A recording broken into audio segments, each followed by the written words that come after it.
이 말씀으로 표적을 보았으면 이제 목적까지, 표적을 보았으면 이제 목적까지라는 제목으로 하나님 말씀 함께 나누도록 하겠습니다. 표적이라는 단어는 성경에 지금 몇 번 이렇게 나오고 있으니까 이 표적이라는 단어와 더불어서 제가 목적이라는 단어를 이렇게 선택을 했는데, 표적과 목적을 우리가 함께 생각하시면서 말씀을 나눴으면 좋겠습니다. 지난주에 요한복음 첫 설교를 요한복음 2장 1절로 12절까지 홀렛집의 축복이라는 제목으로 말씀을 나누었었습니다. 그때 갈릴리 가나의 첫 표적이었다라고 말씀을 드렸는데, 그때 이 표적은 단순한 기적이 아니라 표시를 나타내는 거죠. 그래서 사인보드, 광고판을 생각하시면 좋겠다라고 말씀을 드렸고, 몇 번 제가 예를 든 것처럼 마치 성균관대학교 역에 와서 성균관대학교 광고 사인보드를 보면 그 화살표를 보고 가야 되는 거죠. 아, 내가 다 왔구나 하고 그 보드판 사인보드를 붙들고 있으면 안 되겠다라고 하는 것입니다. 첫 표적이 있었던 그 가나의 혼인잔치 마지막 12절의 말씀도 예수님과 제자들과 그 형제들이 거기 오래 머물러 있지 아니하셨다라는 말씀을, 거기 계시지 아니하셨다, 그러니까 지나가셨다라고 하는 것입니다. 아무리 그 표적이 좋아도 표적 붙들고 하는 것이 아니라는 것입니다. 그러니까 가야 할 곳이 어디냐면 목적이 있다는 거예요. 본질일 수 있습니다. 표적과 목적을 구별해 볼 수 있었으면 좋겠습니다. 다시 한번 요한복음을 이렇게 읽고 또 묵상하고 생각하고 또 읽고 하면서 정말 하나님의 말씀은 여러 번 수없이 읽었지만 나에게 읽을 때마다 새롭게 또 영의 양식으로 뜻으로 다가오는 것을 보게 됩니다. 그림 하나 좀 보시겠습니다. 제가 최근에 이번 주에 읽은 책에 불을 좀 꺼주시겠어요? 이 그림은 러시아 화가가 그린 겁니다. 1860년대, 70년대 경에 바실리 페로프라고 하는 19세기 말은 러시아 문화가 꽃필 때입니다. 톨스토이라든지 도스토옙스키라든지 수많은 그런 문호들이 등장하기도 하고, 19세기 초 1812년에 나폴레옹이 러시아를 침공에 들어갔는데 그 유럽을 제패했던 그 나폴레옹의 프랑스 군대를 무찌른 전쟁에서 승리한 러시아에게 그게 아주 반영되어 있는, 그래서 서양의 그 유럽의 로코코니 바로크니 그런 그 화풍이 다 받아들여서 아름다운 색채와 더불어 빛의 그림이 들어 있습니다. 이 그림의 제목은 수도원의 식사입니다. 수도원의 식사. 그러니까 여기에 등장하는 이 사람들이 동방 종교, 이 러시아 종교의 사제들이라는 것을 알 수 있습니다. 그런데 수도원에 있는 수도사들, 이 사제들의 그 몸짓을 보면 굉장히 비만해져 있는 것을 볼 수 있고요. 식탁이 아주 풍성한데 술과 빵과 먹을 것으로 가득합니다. 그런데 여기 귀부인이 있고요. 이 사제가 뭔가 이렇게 허리를 굽히면서 굉장히 친절하게 막 이렇게 아부를 하는 것 같은 그림이 있고, 이 부인은 이 자기 남편의 팔짱을 끼고 있어요. 그 실질적으로 아마 권력을 행사하는 것 같습니다. 그런데 예수님 십자가는 한쪽 구석에 가 있고요. 시중을 들고 있는, 수건을 들고 있는 사람에게 이 사제가 뭔가 아주 위압적인 지시를 하고 있는 것 같습니다. 한쪽에는 또 구걸하는 사람들의 모양이 있어요. 이 수도원에 빛이 들어옵니다. 빛이 들어오는데 식탁을 비추고 있어요. 그런데 이 식탁을 비추고 있는 이것에서 드러나는 것은 탐욕, 욕망, 권력, 그런 것이 빛이 비추고 있습니다. 그러니까 빛은 우리들을 환하게 비춰주는 그 빛이 뭘 비춰주느냐? 우리의 허물, 탐욕, 욕망. 이게 18세기 말에 그 러시아 문명의 상트페테르부르크라고는 지금도 찬란한 문화가 남아 있거든요. 그 시대에 그렸는데 이 종교의 타락, 러시아 종교의 이런 모습들, 그것이 결국은 20세기 초에 1917년도에 러시아 혁명으로 그렇게 발전되어지는 것을 보게 됩니다. 다음 하나, 이 말씀, 이 그림과 이제 성경을 서로 연결시키려고 제가 미리 보여드리는 거예요. 이것은 이스라엘 지도죠. 여기 위에서부터 이게 다 이스라엘 땅입니다. 이 신약 시대에 아주 간략하게 그려놓은 건데 갈릴리 호수가 있고 저 위에서부터 여기가 단지방이 있어요. 그 단에서부터 요단 이렇게 from the 단, 단에서부터란 뜻이에요. 요단이. 그래서 위에서부터 단에서부터 흐르는 강, 요단강입니다. 그래서 위에를 상요단강, 갈릴리 호수를 지나서 내려오는 이 요단강을 하요단강. 주로 이제 요단강 하면 이 지역을 얘기를 하죠. 그 요단강이 내려와서 사해, 염해라고도 하는 죽은 바다라고 하는 사해가 있습니다. 여기가 이제 강이 흐른다는 얘기는 물이 낮은 곳으로 흐르니까 낮은 지역이고, 여기가 지중해가 있습니다. 여기가 이제 여기 이렇게 내려오는 능선길이 있어요. 그 능선으로 도시들, 성읍들이 발달했는데 이스라엘은 크게 세 부분으로 나눕니다. 갈릴리 지역이 있고, 갈릴리에 지난주에 있었던 말씀 나눴던 가나, 예수님이 어린 시절을 보낸 나사렛, 예수님의 공생의 거점이 되었던 가버나움, 갈릴리 호수의 그 호수변에 있는 어부들이 많이 살고 있는 곳이, 중간에 사마리아가 있고요. 요한복음 4장에 수가성이 여기 있습니다. 야곱의 우물이 있다고 하는. 그리고 내려오면 남부 지방에 예루살렘, 예수님이 태어난 베들레헴, 유대 광야. 여기서 이 예수님이 요단강 쪽으로 가셔서 침례를 베푸시고 그러셨습니다. 그래서 크게 상부, 중부, 하부, 북부, 중부, 남부 이렇게 그 전체적인 이스라엘의 지도 그림을 생각하시면서 말씀을 들으시면 좋겠습니다. 자, 다시 불을 좀 켜주시고, 요한복음 1장 1절은 태초에 말씀이 계시니라. 그래서 그 말씀이 하나님과 함께 있으니 그 말씀은 곧 하나님이시니라. 말씀이신 그 하나님이 어떤 하나님이냐면, 만물이 그로 말미암, 모든 것이 그로 말미암았고 지은 것이 하나도 그가 없이는 된 것이 없느니라. 그러니까 창조의 하나님을 요한복음 1장이 강조를 합니다. 요한복음 1장의 특징 중에 하나가 이튿날 건너뛰어서 제4일째 되는 날. 이게 요한복음 2장 1절 가나의 혼인잔치집이라는 것입니다.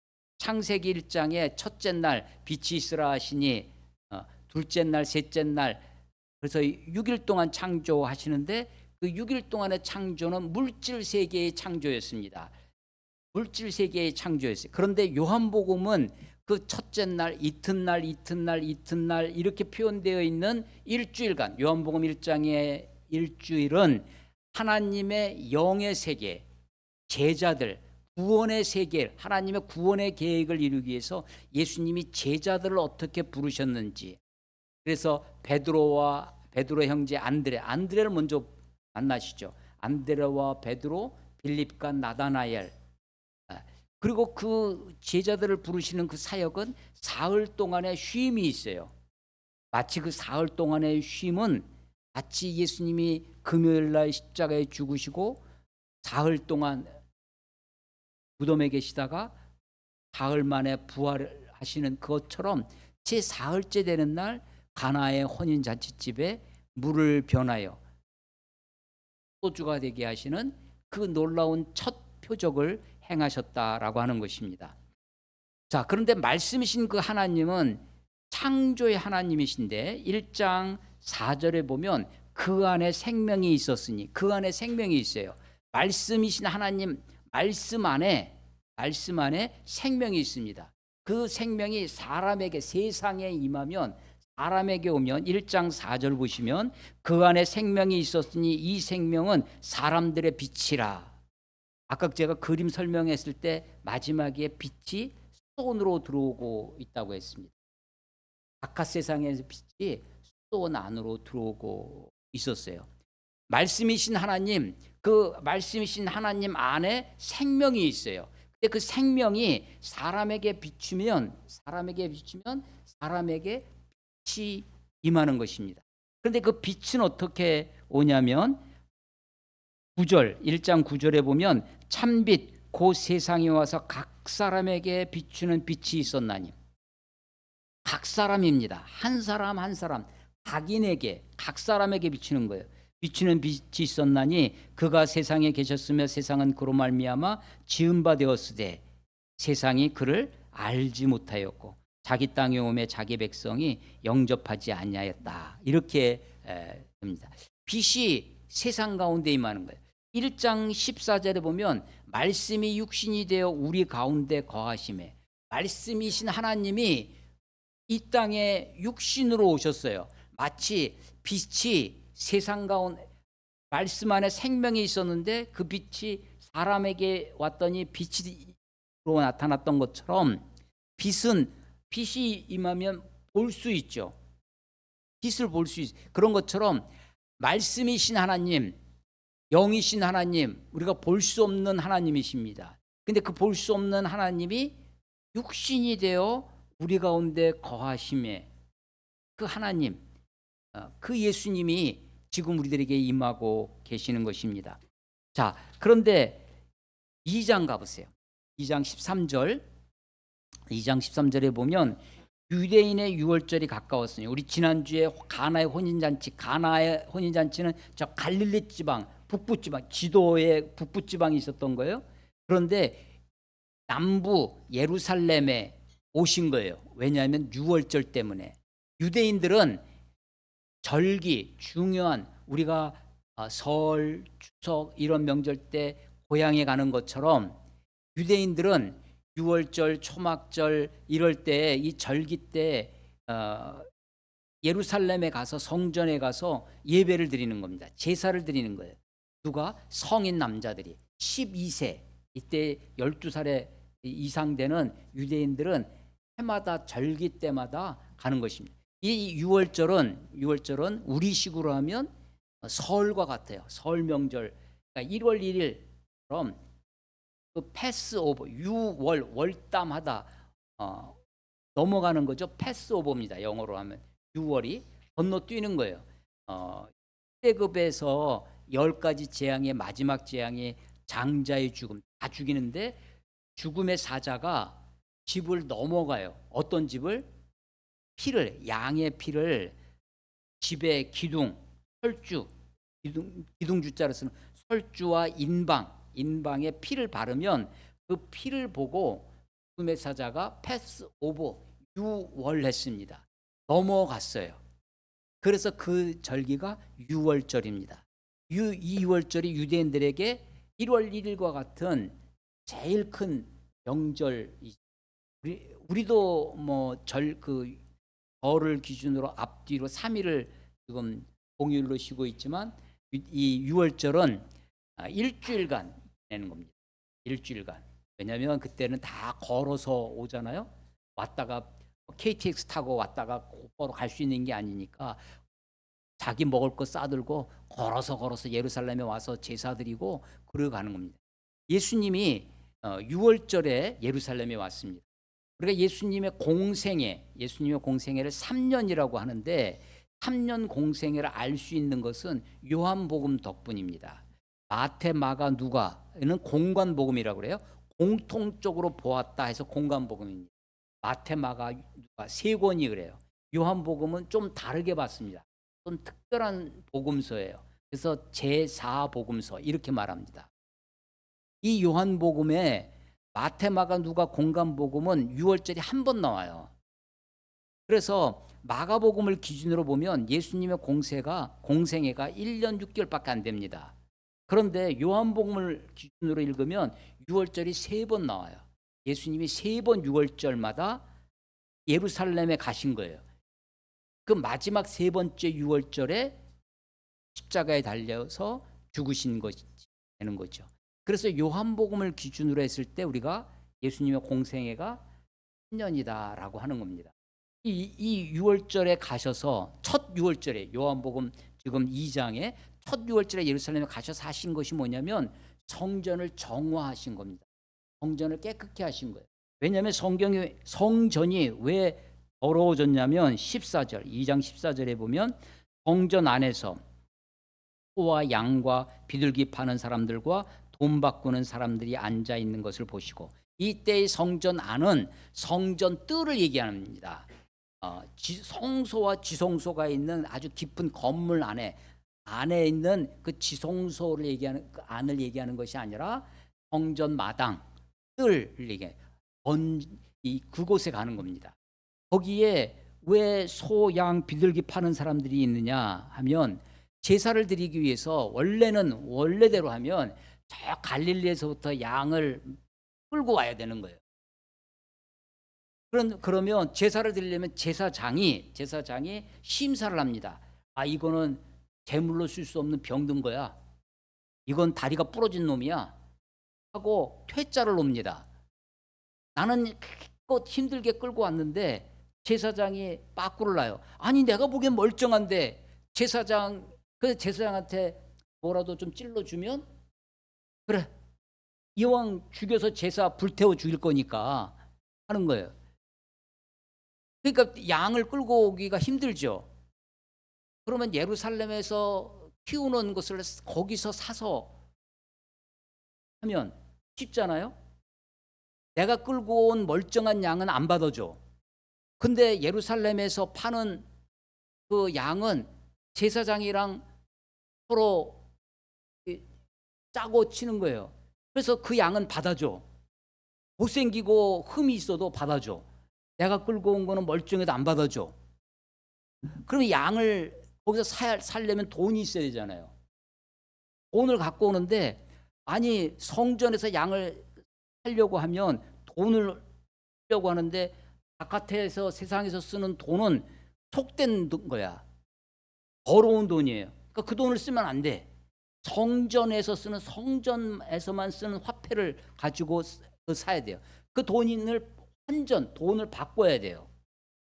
그러니까 바깥에서 있는 세상 돈은 더러운 돈이니까 안 되고 성전 화폐로 바꿉니다. 그러니까 돈 바꾸는 사람이 있어요. 환전 해보셨으니까 다 알죠? 환치기를 하는 거죠. 환전을 하면서 수수료를, 그래서 하루 종일 돈만 바꿔주고 자기는 수입이 생기는 거예요. 양 팔고, 바깥에서는 10,000원에 하는 양을 예루살렘에서 살면 20,000원, 30,000원 줘야 돼. 양도 비싸.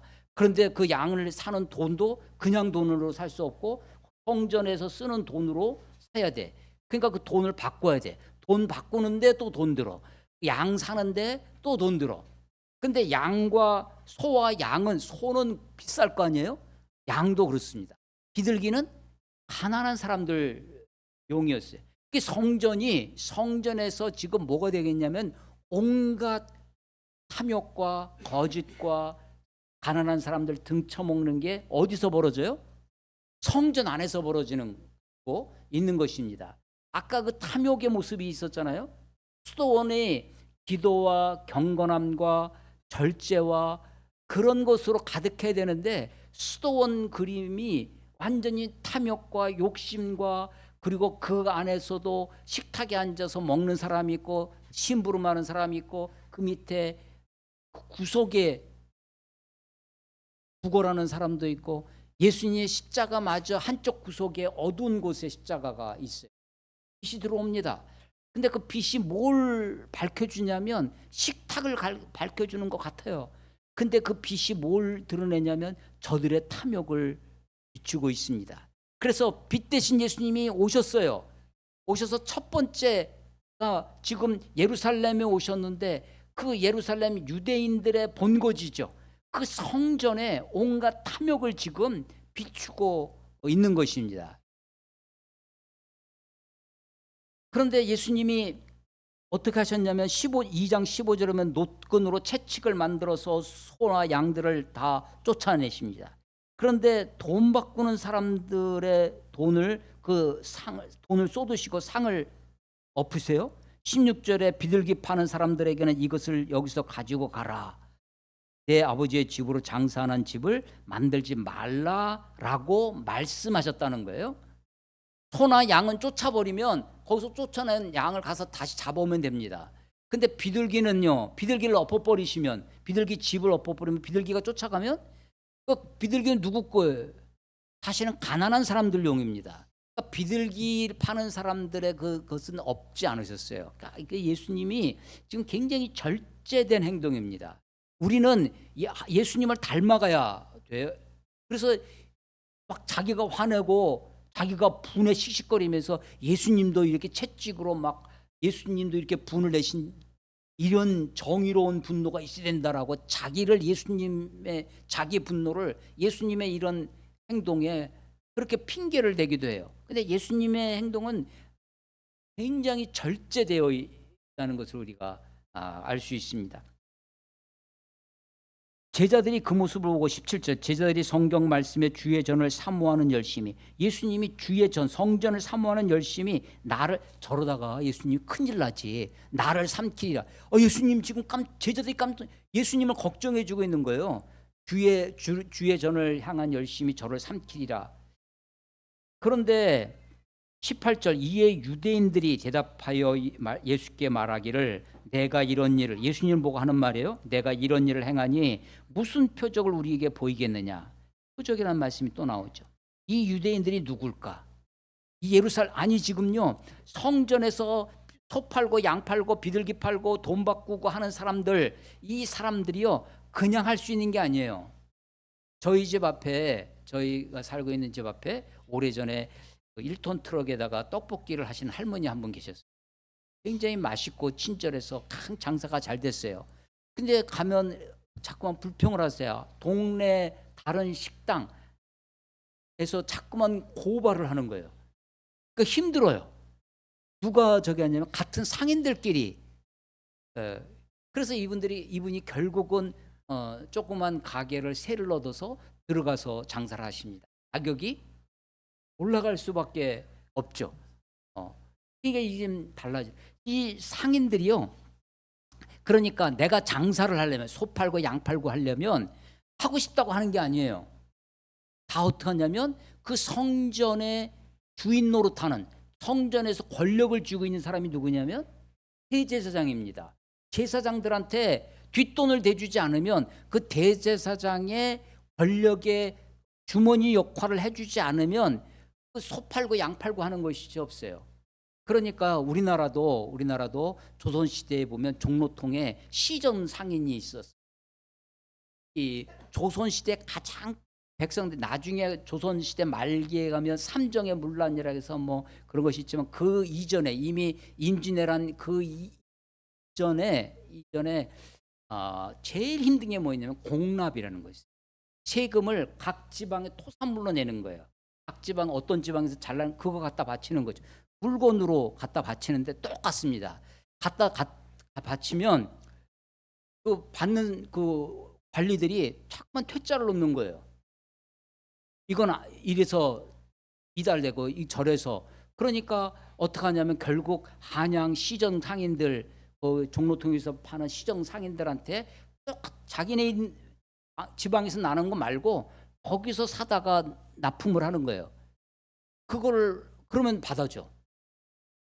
그러니까 이게 그냥 갔다가 이걸 공납이라고 하는데 공납의 폐단이 굉장히 심했습니다. 제일 심한 게 공납이었어요. 그래서 광해군이 임진왜란 이후에 제일 먼저 실시한 게 대동법입니다. 모든 세금은 그런 곡물 현물로 내지 말고 쌀로 내라. 쌀로. 그러면 관에서는 그 쌀을 받아가지고 쌀은 다 똑같으니까 쌀로 받아서 그걸로 필요한 것을 관에서 사서 쓰면 되니까요. 그게 대동법입니다. 그런데 똑같은 일이 벌어지는 거죠. 이 유대인들, 이 성전을 중심한 이 유대인들이 누구였냐면 사두개인들입니다. 유대의 종파는 두 큰 종파가 있는데 사두개파와 바리새파가 있습니다. 사두개파는 제사장 그룹이에요. 바리새파는 회당을 중심으로 율법사라고 하는 뭐 교법사라고도 하고 이런 사람들 율법 가리키는 우리 불교에 보면 2판이 있고 4판이 있잖아요. 2판, 4판, 공사판 할 때 그 2판. 2판은 주로 불교 경전 교리 공부하고 이렇게 설파하고 하는 사람이고, 4판은 절을 관리하고 시주 받고 하는 이런 행정 일을 하는, 이것도 중이고 이것도 중인데 이들끼리 서로 싸우는 거죠. 그런 것처럼 율법을 중심으로 하는 바리새파가 있어요. 바리새파. 성전을 중심으로 한 사두개파가 있어요. 제사장. 근데 여기는 지금 유대인들이라고 있죠. 예수님이 채찍으로 가가지고 지금 이게 굉장한 이권이 있는 거예요. 소 팔고 양 팔고 비둘기 팔고 돈 바꿔주고 하는 것이 굉장한 이권 사업인데, 예수님이 가서 그걸 다 들어엎는 거예요. 그러면 여러분 같으면 어떻게 되겠어요? 그거 그냥 놔두겠어요? 근데 지금 그걸 아무 소리 못하는 거예요. 오히려 아니 지금 당신 유대인들이 와가지고 무슨 표적으로 이런 일을 행하니 무슨 표적을 우리에게 보여주겠느냐라고 예수님께 묻고 있는 거예요. 이 성전에서 이런 일이 벌어졌어요. 그런데 예수님이 그때 알려주신 표적이 뭐냐면, 이 성전을 헐어버려라. 내가 사흘 만에 다시 짓겠다.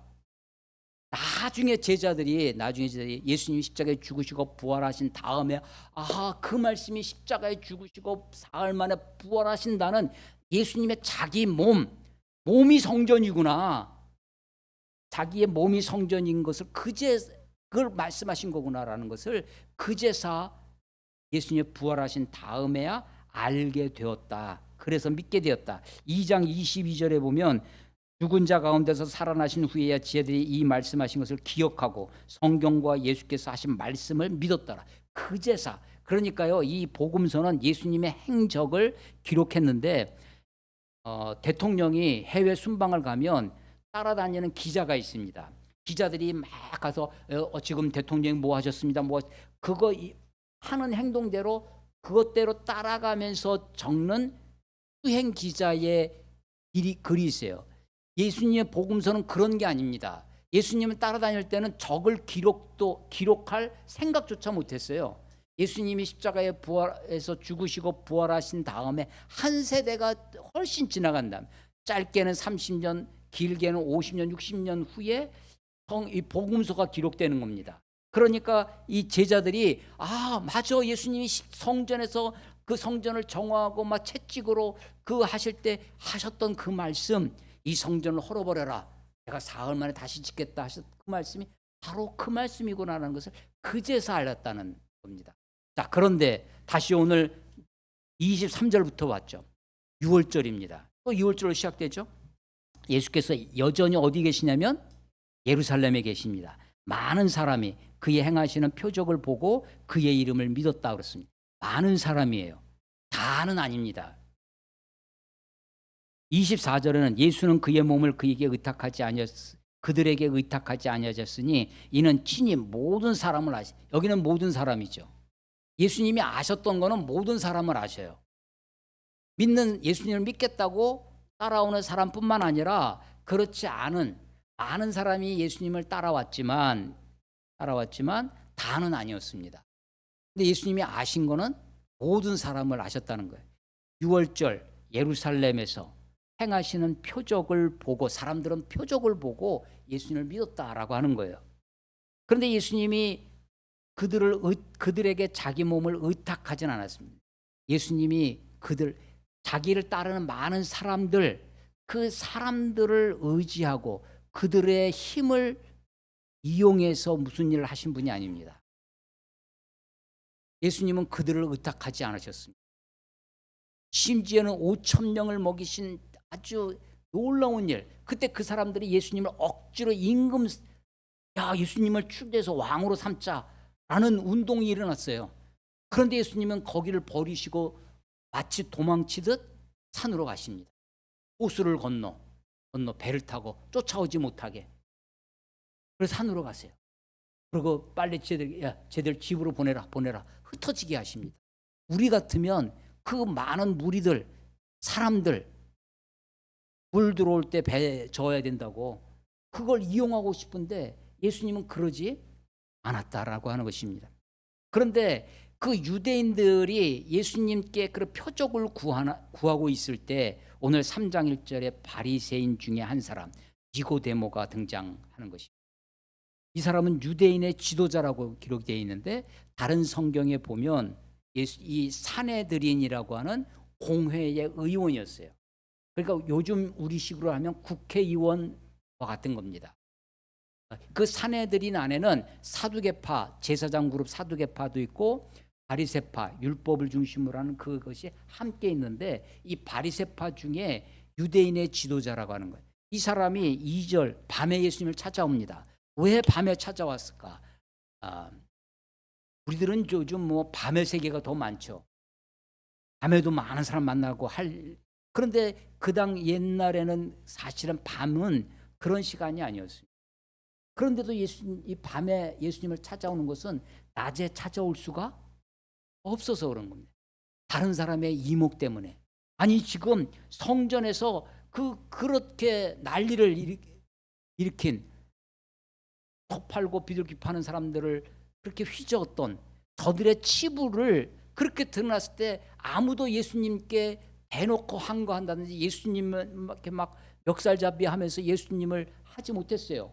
왜냐하면 예수님이 그만큼 권위가 있었습니다. 예수님이 그렇게 하시. 그래서 그런 속에 바리새인 중에 한 사람이 이 밤에 와서 이 니고데모가 예수님께 물어보는 거죠. 2절에 보시면 랍비여 우리가 당신은 하나님께로부터 오신 선생인 줄 아나이다. 하나님이 함께 하시지 아니하시면 당신 행하는 이 표적을 아무도 할 수 없음이라. 이 사람도 지금 뭘 얘기를 해요? 뭐 때문에 왔다는 거예요? 표적 때문에 왔다는 겁니다. 그런데 예수님은 뭐라고 하시냐면 예수께서 3절 대답하여 이르시되 진실로 진실로 이 진실로 진실로가 아멘 아멘이에요. 우리가 아멘 아멘 할 때 하는 그겁니다. 진실로 진실로 내게 이르노니 사람이 거듭나지 아니하면 하나님의 나라를 볼 수 없느니라. 예수님이 지금 뭘 봐야 된다는 거예요? 하나님의 나라를 봐야 된다는 겁니다. 지금 그들은요, 유대인들은 표적을 구하나 헬라인은 지혜를 구한다 이런 말씀도 있잖아요. 지금 바리새 이 유대인의 지도자라고 하는 사람도 뭐 때문에 예수님께 왔냐면 표적을 보고 온 거예요. 표적을. 그런데 표적을 보고 오는 것도 사실은 중요합니다. 거짓 표적도 있어요. 가짜 뉴스가 있다는 거예요. 거짓 표적이 있습니다. 그런데 표적을 보는 것은 좋은 일이에요. 중요한 일입니다. 그러나 표적을 붙들고 표적에서 성균관대학교 사인보드 붙들고 있으면 안 된다는 거예요. 표적을 봤으면 그 다음으로 가야 돼요. 그 다음이 뭐냐? 목적이라는 겁니다. 본질이라는 거예요. 그게 하나님의 나라라는 것입니다. 하나님의 나라를 봐야 된다는 거예요. 하나님의 나라를 보는 것이 뭐냐면 보려면 어떻게 되냐면 거듭나야 된다는 거예요. 사람이 거듭나지 아니하면. 그랬더니 4절에 니고데모가 사람이 늙으면 어떻게 날 수 있사옵나이까? 두 번째 모태에 들어갔다가 날 수 있사옵나이까? 예수님이 다시 말씀하시죠. 진실로 진실로 내게 이르노니 사람이 물과 성령으로 나지 아니하면 하나님의 나라에 들어갈 수 없느니라. 예수님은 지금 한결같이 어디를 보고 계시냐면 하나님의 나라를 보고 계신 거예요. 하나님의 나라를 지금 어디서 봐요? 땅에서 예루살렘에서 보는 거예요. 여기서 거기를 보는 그곳을 보는 것입니다.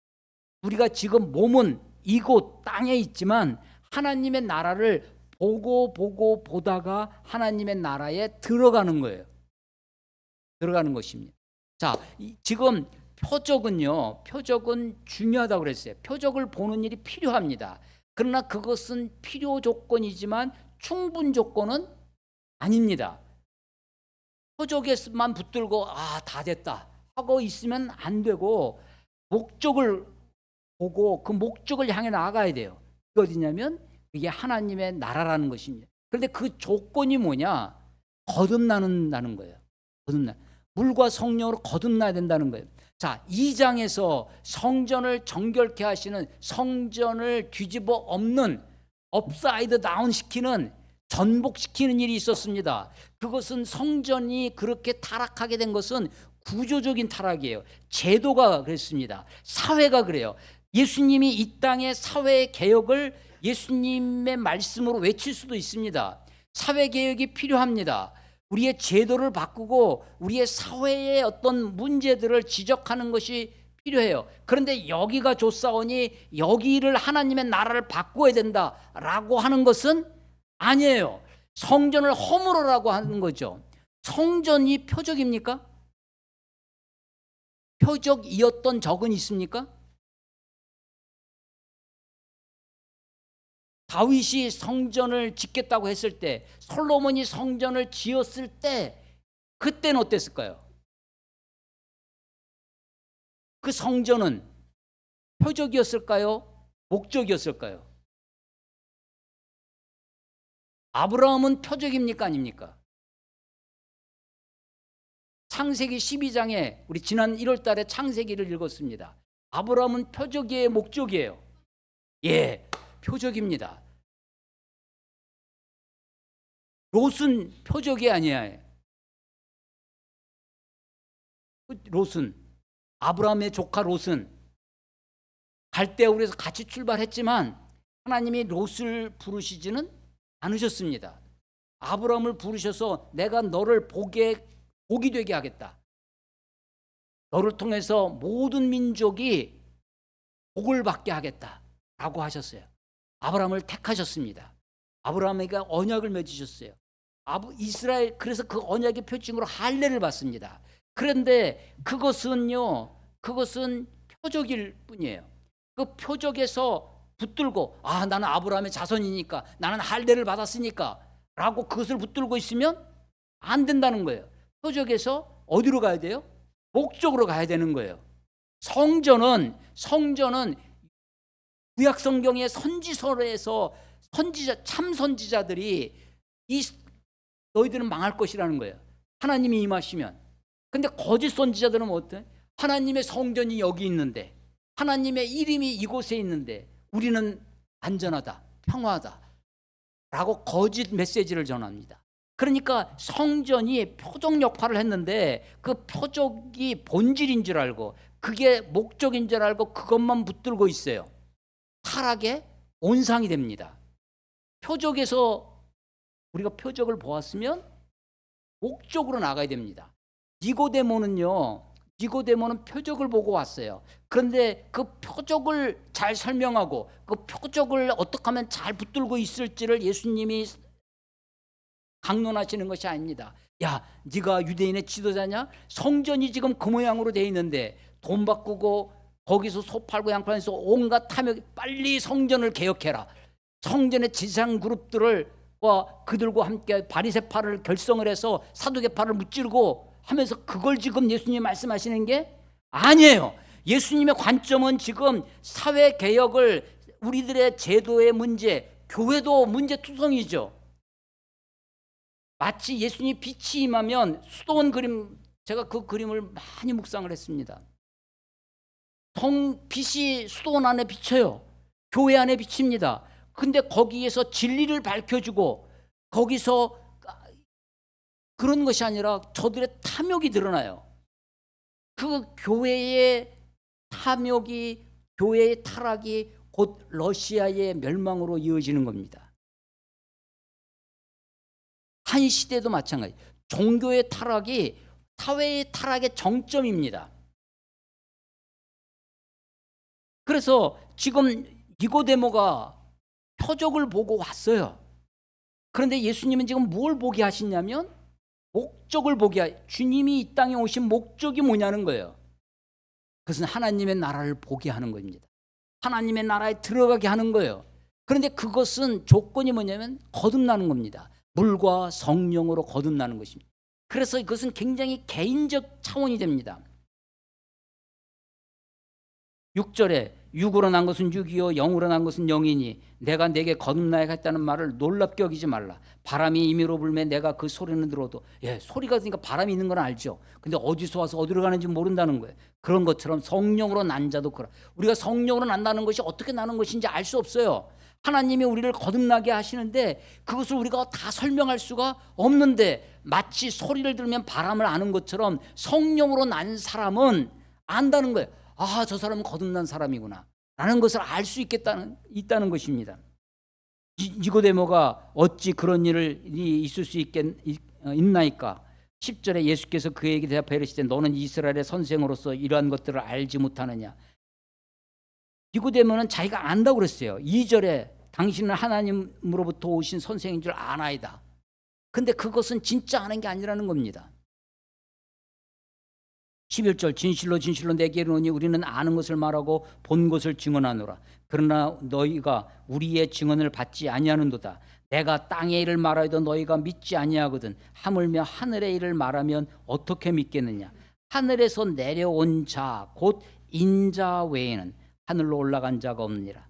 모세가 광야에서 뱀을 든 것 같이 인자도 들려야 하리니 이는 그를 믿는 자마다 영생을 얻게 하려 하심니라. 하늘에서 내려온 자 13절 하늘에서 내려온 자가 누구라는 거예요?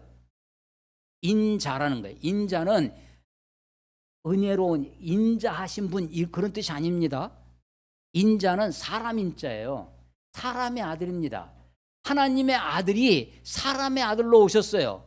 말씀이신 그 하나님이 말씀이 육신이 되어 우리 가운데 거하신 육신으로 오신 참 사람이신 예수님을 말하는 겁니다. 하늘에서 내려온 자입니다. 그런데 하늘에서 내려온 그 예수님이 인자가 예수님을 가리키는 겁니다. 모세가 광야에서 민수기 21장에 있는 거예요. 이스라엘 백성들 하나님께 원망하니까 하나님이 불뱀을 보내서 거기서 다 물려 죽는 거예요. 그런데 이 모세에게 놋으로 뱀을 만들어서 높이 달면 그것을 본 자가 살아난다는 겁니다. 여러분 이스라엘 백성들이 한 200만 300만 명 됩니다. 남자만 20세 이상 남자만 60만 명이니까 300만이 큰 진영을 형성하고 있어요. 모세가 놋뱀을 만들어서 장대에 자라서 만듭니다. 얼마나 크게 만들면 그 사람들이 자기 텐트에서 다 볼 수 있을까요? 자기 장막에서. 바로 옆에 있는 사람들은 금세 볼 수 있죠. 롯데타워처럼 그렇게 매달릴 수가 없는 거죠. 놋으로 뱀을 만들어서 하면 저 진영 끝에 있는 사람은 그 놋뱀을 보려면 와야 돼요. 장막 안에 있는 사람은 야 지금 모세가 놋뱀을 만들었다는데 그걸 보면 난데 살아난데 빨리 야 그 놋뱀 본다고 사냐? 그런 게 어디 있어?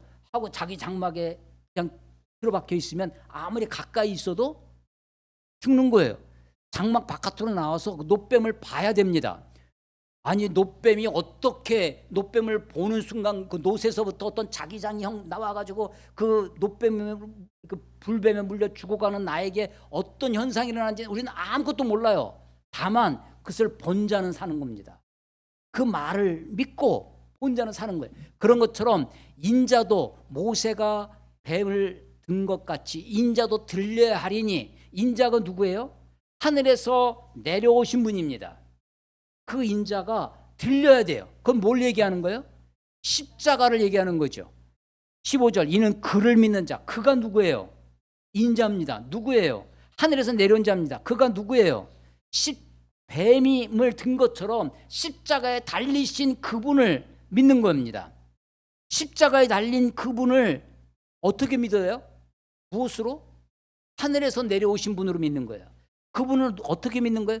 인자, 사람의 아들로, 하나님의 아들이신데 사람의 아들이 되신 그분을 믿는 겁니다. 그러니까 예수님을 누구로 믿어야 되냐면 하나님의 아들로 믿어야 되는 거예요. 하나님의 아들로, 하나님의 아들이신 예수가 십자가에 달려 죽으셨어요. 그거를 믿는 자. 그래서 15절 이는 그를 믿는 자마다 이걸 잘 읽으셔야 돼요. 믿는 자마다 믿기만 하면 모든 자입니다. 믿는 자마다 이 말은요 뭐라고요? 믿기만 하면 모든 자예요. 믿기만 하면 그 사람이 남자이든 여자이든 상관이 없습니다. 믿기만 하면 그 사람이 유대인이든 헬라인이든 상관이 없어요. 믿기만 하면 그 사람이 학식이 많은 사람이든 학식이 없는 무식한 사람은 상관이 없어요. 그 사람이 황인종이든 백인종이든 아무 상관이 없습니다. 그 사람이 놋뱀을 본 사람이 맨날 이웃들한테 잘못하고 나쁜 짓 하고 온갖 폐악질 하던 사람인데 그거 보면 산대? 하고 나와서 놋뱀을 보면 살았어요? 안 살았어요? 살았어요. 근데 평상시에 아주 착한 일 많이 해. 근데 텐트 속에 야 노뱀 본다고 사냐? 그런 허황된 말을 하다니 하면서 그냥 자기 장막에 텐트 속에 있으면 죽는 거예요. 그 사람이 어떤지 아무 상관없어요. 믿기만 하면 하는 겁니다. 믿는 모든, 그런데 믿지 않으면 아무도 아닙니다. 노바디예요. 믿지 않으면 그 사람이 학식이 아무리 많든 그 사람이 도덕적으로 아무리 착한 일을 많이 하든 아무 상관이 없는 거예요. 믿지 않으면 구원이 없습니다. 믿지 않으면 영생이 없어요. 15절 이는 그를 믿는 자마다 영생을 얻게 하려 하심이라. 자, 그래서 이 목적이 뭐냐? 예수님이 하늘에서 내려오신 목적이 뭐예요? 우리들에게 뭘 주시려고? 영생을 주려 하시는 거예요. 요한복음을 읽을 때 특히 앞부분 요한복음을 읽으실 때 이게 예수님의 말씀인지 요한복음을 기록한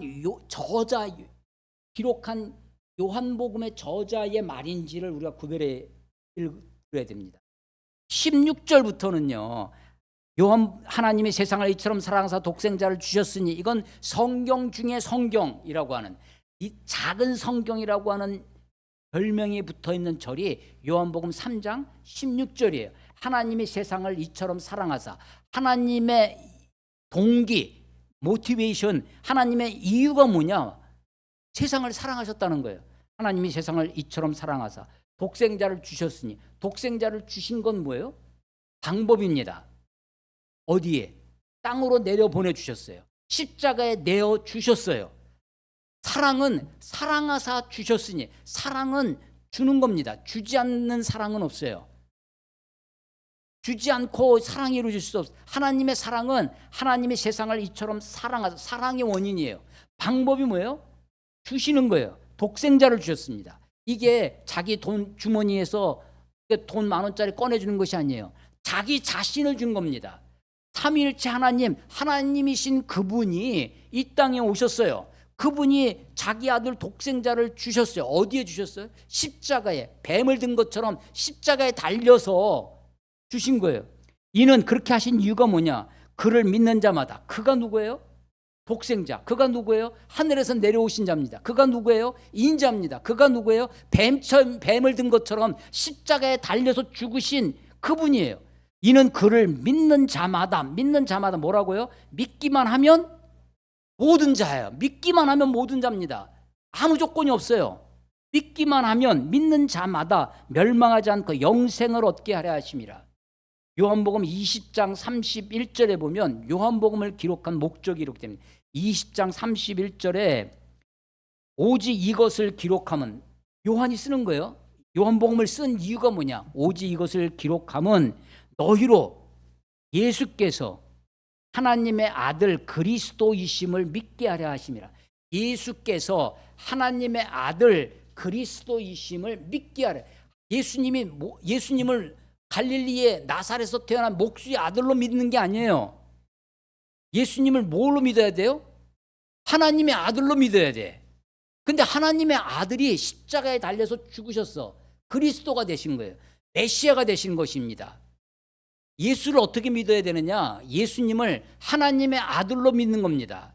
그런데 그 하나님의 아들이 십자가에 달리신 그리스도로 믿어야 되는 거예요. 그래서 이게 아주 함축된 언어인데, 너희로 하여금 예수께서 하나님의 아들 그리스도이심을 믿게 하려고 썼다는 거예요. 요한복음을 기록한 목적이 물이 변해서 포도주 된 거, 그걸 지금 얘기하려는 것이 아니다라는 거예요. 예수님이 이 땅에 오신 이유, 성경을 기록한 목적이 성전을 정화해서 사회의 타락한 부분, 교회가 이렇게 타락한 것을 고치고 그 제도를 개선하고 개혁의 메시지를 주기 위해서 오신 것이 아니라는 겁니다. 너희가 각 사람이 한 사람이 그를 믿는 자마다요. 자마다. 이것은 에브리원이 아닙니다. 이치원이에요. 각 사람입니다. 한 사람이지만 모든 사람이에요. 믿기만 하면 모든 사람을 구원하시기 위해 영생을 얻게 하시려고 하신다는 거예요. 성경을 기록한 목적이 오직 이것을 기록하면 너희로 예수께서 하나님의 아들 그리스도심을 믿게 하려 하며 또 너희로 믿어 그 이름을 힘입어 영생을 얻게 하려고. 믿는 목적이 뭐냐? 우리들에게 믿게 하시는 목적이 뭐냐? 영생을 얻게 하려는 것입니다. 똑같이 요한이 쓴 책 중에 요한 1, 2, 3서가 있습니다. 요한 1서 5장 13절에 보면 요한 1서 5장 13절에 보면 내가 하나님의 아들을 믿는 너희에게 이것을 쓴 것은 쓴 목적을 밝혀줘요. 내가 하나님의 아들을 믿는 너희에게 이것을 쓰는 것은 너희로 하여금 너희에게 영생이 있음을 알게 하려고 내가 하나님 우리에게 영생을 주셨대요. 근데 내가 영원히 우린 다 죽잖아. 근데 나에게 영생이 있다는 걸 어떻게 죽어봐야 알지? 어떻게 알아? 죽어봐야 아는 것을 우리에게 알게 해주셨다는 거예요. 성경을 기록한 목적이 내가 죽지 않았지만 내가 영생을 살아보지 않았지만 나에게 영생이 있음을 알게 하신다는 거예요. 그게 성경의 목적이에요. 그게 성령님의 목적입니다. 성령님 우리에게 주신 이유가 뭐냐? 내가 죽지 않았지만, 죽어보지 않았지만, 내가 영생을 살아보지 않았지만, 내가 하나님의 나라에 들어가지 않았어요. 아직도 이 땅에 살고 있습니다. 내가 아직도 이 패역한 세상 속에 삽니다. 아직도 이 허접한 육체를 붙들고 살아요. 그럼에도 불구하고 내가 하나님의 나라를 보고 삽니다. 내가 하나님의 나라에 들어갈 것을 믿고 살아요. 나에게 영생이 있음을 알게 하려고 성경을 기록해 주셨다는 거예요. 그러니까 성경을 읽을 때마다 영생이 우리에게 있음을 우리가 알게 되는 거죠. 자, 표적과 목적이 있습니다. 교회는 아까 제가 아브라함은 표적이에요, 목적이에요? 이스라엘 사람 유대인들은 그 아브라함을 뭐로 이해했을까요? 목적으로 이해합니다. 아브라함의 혈통적 유대인이 됐다, 할례를 받았다라는 것을 그것으로 만족하고 살아요. 성전이 표적이에요, 목적이에요? 표적이죠. 지금은 그 표적도 안 돼. 요한복음 2장의 이 타락한 성전은 표적 중에서 나쁜 표적이야. 그런데 처음에는 성전을 지어주신 성전 이전의 성막은 더 좋은 표적이었어요. 그런데 이제 나쁜 표적이 됐어요. 교회는 표적일까요, 아닐까요?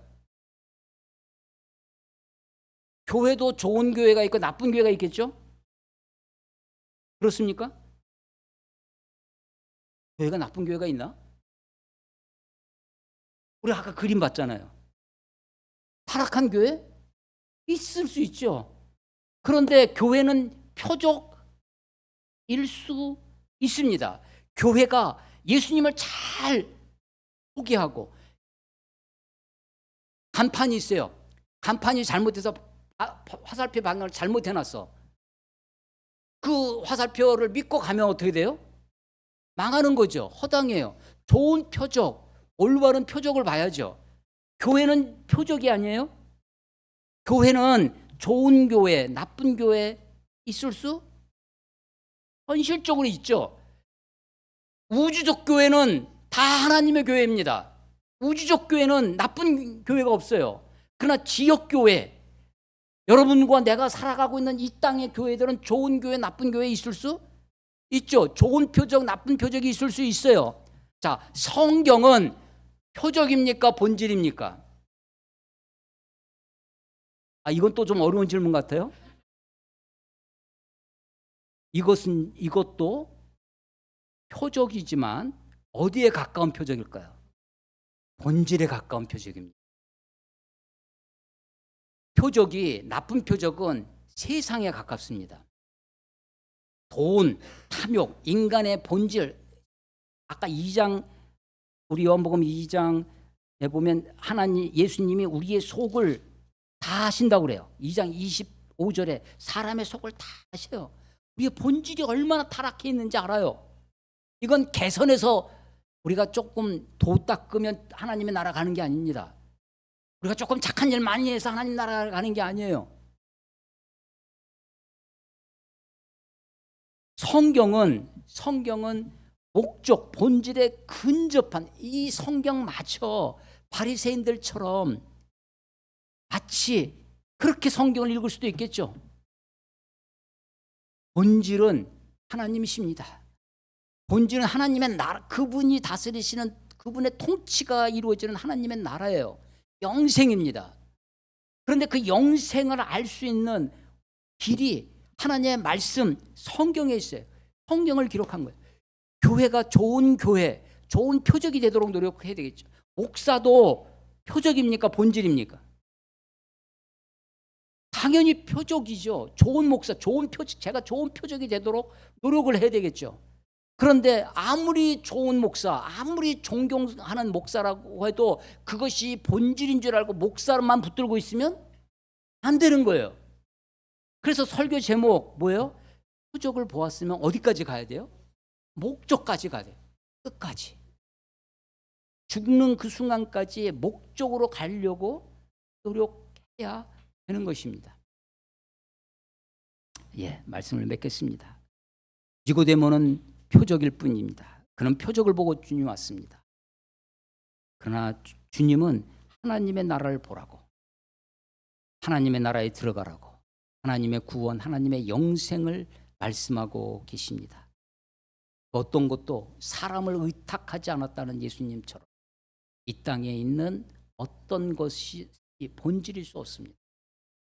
어떤 것도 믿지 마시고 오직 하나님 말씀만 들고 살아가는 본질을 향하여, 목적을 향해 나아가시는 저 여러분이 되시기를 이름으로 축원합니다. 기도하겠습니다. 하나님 아버지, 은혜를 감사합니다. 말씀이 혼탁하고 교회가 혼미해져 가는 시대가 되었습니다. 빛이 임하사 저들의 탐욕과 욕심을 드러내시고 밝혀 주심에도 불구하고 거짓된 것을 붙들고 탐욕을 붙들고 인간의 욕심을 붙들고 살지 않게 하시고 하나님 말씀 앞으로, 본질 앞으로, 빛 대신 주님 앞으로 우리가 나아갈 수 있도록 하나님 인도해 주시옵소서. 물과 성령으로 거듭나지 아니하고서는 하나님의 나라를 볼 수도 없고 들어갈 수도 없다고 하시온데, 뱀을 든 것처럼 십자가에 달려 나를 위해 죽으신 예수 그리스도를 하나님의 아들로, 그리스도로, 메시아로 믿고 살아가는 우리가 되게 하여 주시옵소서. 주님을 의지합니다. 예수님의 이름으로 감사하며 기도드렸사옵나이다. 아멘.